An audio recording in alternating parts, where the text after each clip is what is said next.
ಚಲಿಸುತ್ತಿದ್ದ ರೈಲು ಹತ್ತಲು ಹೋಗಿ ಯುವತಿಯ ಕಾಲಿಗೆ ಗಂಭೀರ ಗಾಯ. ಕೂದಲೆಳೆಯಲ್ಲಿ ಪಾರಾದ 3 ವರ್ಷದ ಮಗು.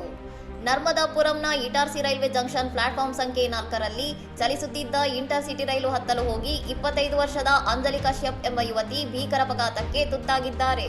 ತನ್ನ 3 ವರ್ಷದ ಮಗುವನ್ನು ಎತ್ತಿಕೊಂಡು ರೈಲು ಹತ್ತಲು ಪ್ರಯತ್ನಿಸಿದಾಗ ಆಯತಪ್ಪಿ ಬಿದ್ದ ಪರಿಣಾಮ ರೈಲು ಮತ್ತು ಪ್ಲಾಟ್ಫಾರ್ಮ್ ನಡುವಿನ ಅಂತರದಲ್ಲಿ ಸಿಲುಕಿ ಮಹಿಳೆಯ ಒಂದು ಕಾಲು ತೊಡೆಯವರೆಗೆ ಕತ್ತರಿಸಲ್ಪಟ್ಟಿದೆ. ಅದೃಷ್ಟವಶಾತ್ ತಾಯಿಯ ಮಡಿಲಲ್ಲಿದ್ದ ಮಗು ಈ ಭೀಕರ ಅಪಘಾತದಲ್ಲಿ ಕೂದಲೆಳೆಯ ಅಂತರದಲ್ಲಿ ಪ್ರಾಣಾಪಾಯದಿಂದ ಪಾರಾಗಿದ್ದು, ಬೆನ್ನಿನ ಮೇಲೆ ಸಣ್ಣ ಪುಟ್ಟ ಗಾಯಗಳಾಗಿವೆ.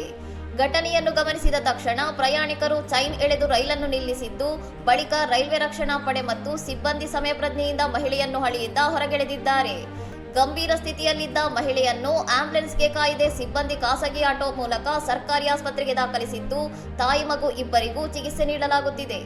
ಈ ಇಡೀ ಘಟನೆ ಸಿಸಿಟಿವಿಯಲ್ಲಿ ಸೆರೆಯಾಗಿದ್ದು, ಯಾವುದೇ ಕಾರಣಕ್ಕೂ ಚಲಿಸುವ ರೈಲನ್ನು ಹತ್ತಲು ಅಥವಾ ಇಳಿಯಲು ಪ್ರಯತ್ನಿಸಬೇಡಿ ಎಂದು ರೈಲ್ವೆ ಇಲಾಖೆ ಪ್ರಯಾಣಿಕರಿಗೆ ಎಚ್ಚರಿಕೆ ನೀಡಿದೆ.